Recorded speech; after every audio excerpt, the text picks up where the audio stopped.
कान खोलकर सुन लो महाराज, आज हम एक ऐसा उपाय बताएंगे जो आपकी जिंदगी बदल सकता है। अगर आप शांति, धन संपदा और घर में लक्ष्मी की स्थायी वास चाहते हो तो कल 29 अगस्त शुक्रवार को अगला कदम बिल्कुल न छोड़ें। यह उपाय है तुलसी की लकड़ी का दीपक, 11 अक्षत चावल, 1 चुटकी हल्दी। शिव मंदिर में यह उपाय करने से शिव जी की अनुकंपा बनती है और आपके जीवन में सकारात्मक परिवर्तन आने लगते हैं। यदि कल के दिन घर के किसी भी एक व्यक्ति ने शिव मंदिर में जाकर के इस उपाय को कर लिया तो घर में चल रही सारे परेशानियां समाप्त होगी, माता लक्ष्मी जी का स्थायी वास होगा और हाँ, विशेषकर गणेश जी का आशीर्वाद प्राप्त होगा। यह कोई आम उपाय नहीं है, स्वयं शिव कृपा उपाय है। जो मनोकामना बड़े बड़े पूजा पाठ अनुष्ठान से पूर्ण नहीं होती महाराज जी, वह केवल इस उपाय को कल करने से हो जाती है। कान खोलकर सुन लो सब लोग, आज के इस पूर्ण पवित्र भाद्रपद मास की महाप्रसंग कथा से जुड़ा एक अद्भुत और विशेष उपाय मैं आप सबके समक्ष ला रहा हूं। कल 29 अगस्त शुक्रवार, विशेष तिथि छठ या जो तिथि स्थानीय पंचांग के अनुसार शुभ हो को गणेश जी का तीसरा दिन भी है। ऐसे पावन मौके बार बार नहीं आते। इस दिन का उपयोग करके हम एक सरल पर असरदार तुलसी की लकड़ी का दीपक प्लस 11 अक्षत चावल, 1 चुटकी हल्दी वाले उपाय से शिव जी की कृपा, धन संपदा और गृहस्थ जीवन में स्थिरता ला सकते हैं। देखिए महाराज जी, आखिर करना ही क्या है। तुलसी की शुद्ध लकड़ी के दीपक का उपाय, साथ में 11 अक्षत चावल के दाने और 1 चुटकी हल्दी। भले ही अपने पूरे साल भर इस उपाय को ना ही किया होगा और ना ही सुना होगा। महाराज जी, कुछ उपाय से रहते हैं जो विशेष पावन पर्व पर ही किए जाते हैं, कुछ विशेष दिन ही किए जाते हैं। जैसे कि कल का दिन ठीक है तो आपको इस उपाय को शिव मंदिर में करना है। स्नान और शुद्ध वस्त्र, सुबह स्नान करके शुद्ध वस्त्र पहने। पुरुषों के लिए सफेद या हल्का रंग, महिलाओं के लिए पारंपरिक साड़ी या साफ कपड़े। मन की शुद्धता, उपवास रखें तो उत्तम, यदि पूरा व्रत संभव ना हो तो कम से कम हल्का उपवास रखें। मन में किसी के लिए बुरी भावना ना हो। यह तुलसी की लकड़ी का दीपक है, मैं इसे अपने हाथ में कहूंगा, भोलेनाथ आप हमारा हर कष्ट दूर करो। 11 अक्षत, यह 11 दाने आपके घर की 11 प्रकार की बाधाएं हटाते हैं। और हल्दी, हल्दी के 1 चुटकी में वे गुण हैं जो नकारात्मक ऊर्जा को दूर करती हैं। अगर आप पूरे श्रावण में ये कर रहे हैं और फल नहीं मिल रहा, चिंता मत कीजिए। हो सकता है आपसे कुछ छोटा सा नियम छूट गया हो। इस एक दीपक की भक्ति ने कई घरों की तकदीर बदल दी है। आप भी करिए और भगवान देखिए कैसे चमत्कार होते हैं। आज की इस शिव महापुराण की कथा में, आज की इस व्यासपीठ पर पत्र आया है महाराज। पत्र से जानिए एक सच्ची कथा जिस महिला ने आस्था चैनल के माध्यम से सुनकर इस उपाय को किया था, उसके साथ क्या चमत्कार हुआ है। सावित्री माँ की कहानी। यह कहानी उपन्यासिक नाम पर आधारित है, पर उसी भावना के साथ आप इसे अपने वीडियो में रोचकता के लिए सुनाई। साल पहले की बात है, एक गांव में सावित्री नाम की एक महिला थी। उसके पति की अचानक नौकरी चली गई थी, घर की आर्थिक स्थिति बिगड़ चुकी थी और घर में मनोबल टूट सा गया था। एक दिन सावित्री ने हमारे जैसा ही यह किया, केवल एक तुलसी का दीपक, 11 दाने और 1 चुटकी हल्दी। सावित्री ने नियम के अनुसार मंदिर में प्रणाम किया, दीप जलाया, 11 बार AUM नमः शिवाय का जाप किया और श्रद्धा से एक छोटी सी मनोकामना मांगी, भगवान मुझे मेरे परिवार का संबल दीजिए। अगले ही महीने सावित्री के पति को एक नौकरी का मौका मिला। वह अचंभित थे। धीरे धीरे घर की आर्थिक दशा सुधरी, बच्चों के स्कूल के फीस आ गए और पुनः घर में हंसी गूंजने लगी। सावित्री ने कहा, मैं जानती हूं यह केवल एक कारण नहीं था, पर उस दिन श्रद्धा और कठोर नियम ने हमारी तकदीर बदली। यह कहानी हमें यह सिखाती है कि सच्ची श्रद्धा और नियम से किया गया छोटा सा कर्म भी बड़े परिवर्तन ला सकता है। यदि आपने इस उपाय को कल शिव मंदिर में कर लिया या आपके घर के किसी भी एक सदस्य ने कर लिया तो देखिए महाराज जी क्या चमत्कार होंगे। शिव जी की अनुकंपा, मानसिक शांति, दुखों में कमी, धन संपदा में वृद्धि, व्यवसाय नौकरी में सुधार के बनने की संभावना बढ़ती है, कार्य में सफलता, रुके हुए कार्यों में गति मिलना, घर में लक्ष्मी का वास, पारिवारिक सुख समृद्धि व सौहार्द, आत्मिक दृढ़ता, मुश्किल समय में साहस और धैर्य बढ़ना, ध्यान। ये फल श्रद्धा और नियम के साथ किए जाने पर संभव होते हैं। भगवान का आशीर्वाद व्यक्तिगत कर्मों के साथ जुड़ा होता है, इसलिए सच्चा प्रयास, धर्म और सदाचार भी आवश्यक है। कल की वीडियो में जिन माताएं बहनों ने कमेंट किया था, आज वे लोग जान ले अपनी राशि से जुड़ा भाग्य। देखिए आज की 2 विशेष राशि है। सबसे पहले और विशेष राशि है तुला राशि। इन राशि वालों के लिए यह दिन विशेष रहेगा और आपको इस उपाय को अवश्य करना है। विशेषकर शिव जी की कृपा प्राप्त होगी और व्यापार में वृद्धि होगी। दूसरी ओर विशेष राशि है कर्क राशि। इन राशि वालों के जीवन में कोई नई खुशखबरी आने वाली है। यदि आप चाहते हैं कि शिव जी की कृपा आप पर बनी रहे तो आपको शिव जी से जुड़े रहना है और उपाय को अवश्य करना है। बाकी जो अन्य राशि वाले लोग हैं वह भी इस उपाय को कर सकते हैं। उनके लिए तो सबसे विशेष उपाय है। विशेष राशियों के लिए जो लोग वीडियो में कमेंट कर चुके थे, यदि आप चाहें मैं अगली बार आपकी निजी राशि जैसे मेष वृष मिथुन के अनुसार और भी विशिष्ट निर्देश दे दूंगा। तो चलिए महाराज जी चलते हैं अब उस उपाय की तरफ जो आपको कल के दिन करना है। ठीक है, तो चलिए महाराज जी अब चलते हैं उसे विशेष उपाय की तरफ जो आपको कल के दिन करना है। किसी भी धार्मिक कार्य का प्रारंभ बिना गणपति पूजन के अधूरा है, इसलिए हम सबसे पहले विघ्नहर्ता मंगलकर्ता प्रथम पूज्य श्री गणेश जी को प्रणाम करते हैं। हे गणेश जी, हमारे जीवन से विघ्नों नाश करो, सुख शांति और समृद्धि प्रदान करो। और आज जो उपाय हम करने जा रहे हैं उसमें कोई भी बाधा ना आने दो। वक्रतुंड महाकाय सूर्यकोटि संप्रभ निर्विघ्नम कुरु मे देव सर्व कार्येषु सर्वदा। देखिए महाराज जी, अब हम बात कर लेते हैं सबसे पहले उपाय के बारे में। तो देखिए, तुलसी की लकड़ी का दीपक, 11 चावल के दाने और 1 चुटकी हल्दी। तो सबसे पहले आपको हम दीपक के बारे में बताते हैं। तुलसी की लकड़ी का दीपक, तुलसी माता का वर्णन शास्त्रों में अत्यंत पवित्र माना गया है। तुलसी के बिना कोई भी पूजन अधूरा है। यद्यपि को तुलसी अर्पित नहीं की जाती, परंतु तुलसी की लकड़ी का उपयोग जब दीपक के रूप में किया जाता है तो यह विशेष ऊर्जा उत्पन्न करती है। यह दीपक भक्त की मनोकामना पूरी करने में सहायक होता है। अब देखिए महाराज जी, 11 चावल के दाने का महत्व जानिए। चावल शुद्धता और समर्पण का प्रतीक है। हर दाना अखंडता और पूर्णता का द्योतक है। 11 अंक स्वयं में शक्तिशाली है। यह एकता और आध्यात्मिक जागृति का प्रतिनिधित्व करता है। जब 11 चावल शिवलिंग पर अर्पित किए जाते हैं तो ये 11 इंद्रियों नियंत्रण और शुद्धिकरण करता है। मात्र 1 चुटकी हल्दी, 1 चुटकी हल्दी, हल्दी माँ भगवती का प्रिय है और यह सौभाग्य, आयुर्वेद और पवित्रता का प्रतीक है। शास्त्रों में कहा गया है कि जहाँ हल्दी का प्रयोग होता है वहाँ माँ लक्ष्मी का वास होता है। इसलिए जब इस हल्दी का प्रयोग शिव मंदिर में किया जाता है तो यह शिव शक्ति और लक्ष्मी दोनों की कृपा प्रदान करता है। कई सारे लोग प्रश्न करेंगे कि महाराज जी, ना ही शिव जी को तुलसी समर्पित कर सकते हैं और ना ही इस उपाय को किया जाता है। तो देखिए, इस उपाय को आपको शिव मंदिर की पर करना है। यह जो दीपक हम प्रज्वलित करेंगे यह शिव मंदिर की चौखट पर करेंगे।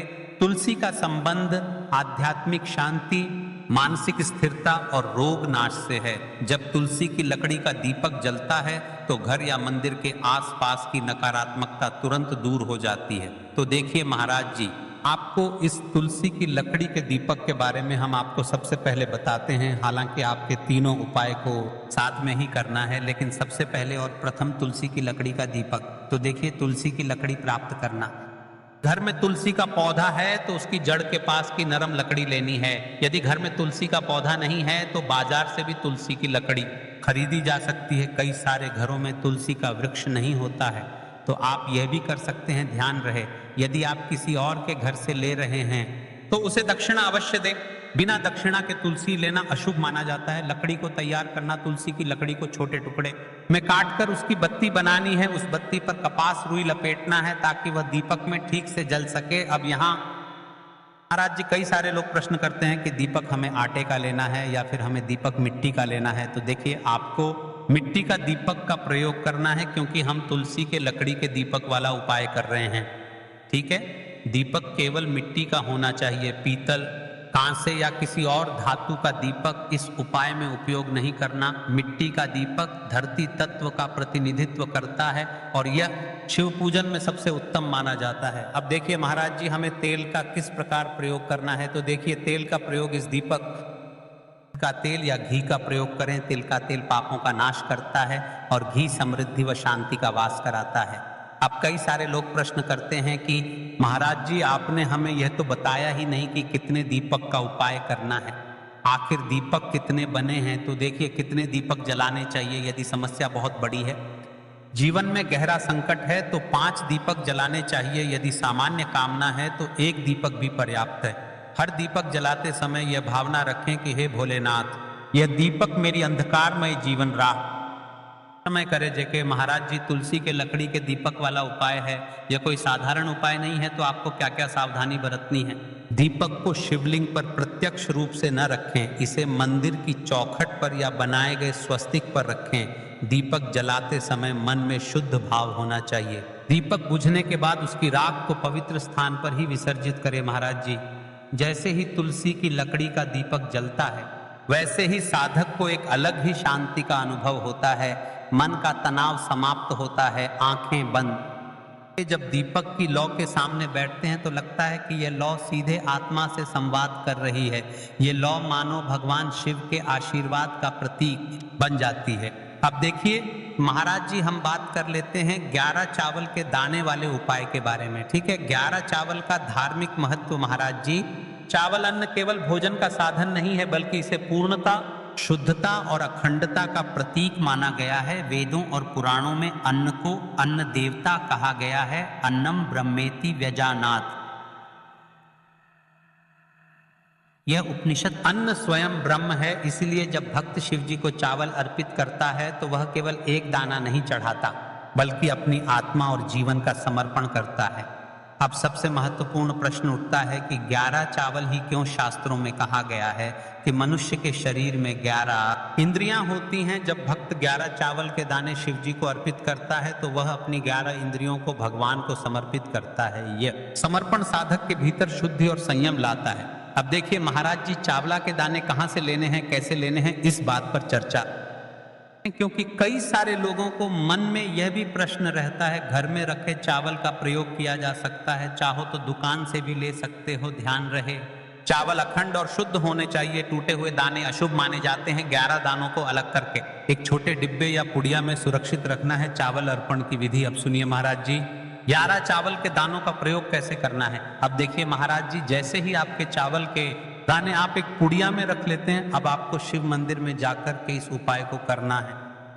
आप एकदम स्वच्छ जल से नाहट होकर के शिव मंदिर पहुंचे और आपको इस उपाय को करना है। तो देखिए, कई सारी मेरी अन्य माताएं बहनें रहती हैं जो शिव मंदिर में जाती से ही दूसरी अन्य माता बहनों से सामग्री मांगने लगते हैं, जैसे कि ओ जीजी अपने बेलपत्र लाए हो क्या, एक देना आज मैं लाना भूल गई वह जीजी, थोड़े से फूल दे दो। तो देखिए, आपको शिव मंदिर में जाकर के यह नहीं करना है। आप सिर्फ अपनी सामग्री से उपाय कीजिए और घर आ जाइए। ठीक है, जब मंदिर जाएं सबसे पहले शिवलिंग पर गंगा जल या शुद्ध जल चढ़ाएं। ओम शिवाय का जप करते हुए शिवलिंग का ध्यान करें। अब सबसे पहले एक चावल का दाना गणेश जी के स्थान पर अर्पित करें, क्योंकि गणेश जी बिना हर कार्य अधूरा है।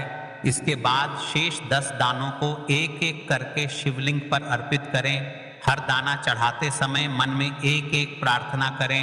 जैसे पहला दाना है शिव, मेरे जीवन से रोग दूर करो। दूसरा दाना है महादेव, मेरे घर में सुख समृद्धि लाओ। तीसरा दाना है भोलेनाथ, मेरे संतानों को रक्षा दो। चौथा दाना, मेरे व्यवसाय नौकरी में सफलता दो। 5वां दाना, मेरे परिवार में एकता बनी रहे। हर दाने पर अपनी मनोकामना रखनी है, भावनाओं की शक्ति। महाराज जी, यह ध्यान रखना बहुत जरूरी है कि चावल अर्पण करते समय मन शुद्ध होना चाहिए। अगर चावल चढ़ाते समय मन में संदेह होगा तो उपाय फल नहीं देगा, लेकिन यदि दानों को अर्पित करते समय हृदय से प्रार्थना होगी तो भगवान शिव तुरंत सुनेंगे। चावल का आध्यात्मिक प्रभाव, चावल का रंग का प्रतीक है। जब सफेद चावल शिवलिंग पर चढ़ाए जाते हैं तो यह साधक के जीवन से अज्ञान और अशांति को मिटाकर ज्ञान और दान करता है। 11 दाने सामूहिक रूप से पूर्णता का भाव लाते हैं। प्रत्येक दाना चढ़ाते समय यह मंत्र बोल सकते हैं, ओम त्र्यंबकम यजामहे सुगंधिम पुष्टिवर्धनम उर्वारुकमिव बंधनान मृत्योर्मुक्षीय मामृतात्, या केवल ओम नमः शिवाय का जाप भी पर्याप्त है। उपाय करते समय अनुभव, जब भक्त एक एक चावल का दाना अर्पित करता है तो वह अनुभव करता है कि उसका हर बोझ, हर कष्ट शिव जी को सौंप रहा है। हर दाना एक प्रतीक है दुख का बोझ हटाने का और सुख का द्वार खोलने का। अब देखिए महाराज जी, हम बात कर लेते हैं चुटकी है हल्दी के बारे में, यानी एक चुटकी हल्दी के उपाय के बारे में। तो देखिए, हल्दी का धार्मिक महत्व। महाराज जी, हल्दी केवल रसोई की सामग्री नहीं है, यह भारतीय संस्कृति, आयुर्वेद और अध्यात्म तीनों का अभिन्न अंग है। हल्दी को संस्कृत में हरिद्रा कहा गया है। हरिद्रा शब्द का अर्थ है जो हर ले, रोग और अशुभता को दूर कर दे। शास्त्रों और पुराणों में हल्दी को मां लक्ष्मी का स्वरूप माना गया है। जहां हल्दी होती है वहां समृद्धि, सौभाग्य और सकारात्मक ऊर्जा का वास होता है। शादी ब्याह जैसे मंगल कार्यों में हल्दी का प्रयोग इसी कारण होता है। हल्दी को सर्व रोगनाशिनी कहा जाता है। केवल एक चुटकी ही क्यों, एक चुटकी का अर्थ है संकल्प और विश्वास। उपाय में परिमाण नहीं बल्कि भावना देखी जाती है। छोटी सी मात्रा में भी हल्दी अपार शक्ति प्रदान करती है यदि उसे श्रद्धा से अर्पित किया जाए। उपाय का श्रेष्ठ समय शास्त्रों में प्रत्येक उपाय का समय विशेष महत्व रखता है। इस दीपक और हल्दी चावल के उपाय को करने के दो मुख्य समय बताए गए हैं। देखिए महाराज जी, अब बात कर लेते हैं इन उपायों को एक साथ में करना है। और हाँ, इन उपायों को आपको किस समय करना है, सुबह के समय करना है या प्रदोष काल के समय करना है, या फिर आप हमसे ही प्रश्न करना चाहते हैं कि महाराज की सबसे उत्तम समय कौन सा है। तो देखिए, सबसे पहले हम बात कर लेते हैं सुबह के समय के बारे में। सूर्योदय से पहले का समय, जिसे ब्रह्म मुहूर्त कहते हैं, सबसे उत्तम माना जाता है। इस समय वातावरण शांत होता है, नकारात्मक ऊर्जा न्यूनतम होती है और साधक की एकाग्रता सर्वोच्च रहती है। सुबह शिव मंदिर में जाकर उपाय करने से दिन भर शुभता बनी रहती है। कि महाराज जी, हम बात कर लेते हैं प्रदोष काल के समय की। तो देखिए, जो प्रदोष काल का समय है सूर्यास्त के समय और उसके बाद का लगभग 2.5 घंटे का समय प्रदोष कहलाता है। यह समय विशेष रूप से शिव जी को प्रिय है। प्रदोष काल में दीपक अर्पण करने से जीवन के सभी पाप और बाधाएं दूर होती हैं। शिव जी को प्रसन्न करने के लिए प्रदोष व्रत का उल्लेख भी पुराणों में है। इसलिए भक्त चाहे सुबह करें या संध्या प्रदोष काल में, दोनों ही समय यह उपाय अत्यंत प्रभावकारी होता है। उपाय करते समय सावधानियां, शुद्धता का ध्यान रखें। जाते समय मन और तन की शुद्धि बनाएं। स्नान करके ही उपाय करें। सकारात्मक भाव रखें। उपाय करते समय मन में कोई नकारात्मक विचार या संदेह न लाएं। दीपक ना बुझने दें। दीपक को ध्यानपूर्वक रखें ताकि वह स्वयं बुझे नहीं, अन्य से चर्चा न करें। उपाय करते समय उसे गुप्त रखें। यह व्यक्तिगत साधना का हिस्सा है। अन्नदान का संकल्प, उपाय के बाद यदि संभव हो तो किसी गरीब को अन्न या वस्त्र दान करें। देखिए महाराज जी, आपने उपाय तो कर, आप यहाँ पर शिव जी को प्रसन्न भी कर लिया। तो देखिए, इसी प्रकार से आपको कल के दिन इस उपाय को करना है। यदि आप भी अपनी राशि से जोड़ा भाग्य जानना चाहते हैं तो कमेंट बॉक्स में अपना नाम और अपनी राशि अवश्य लिखें। मिलते हैं।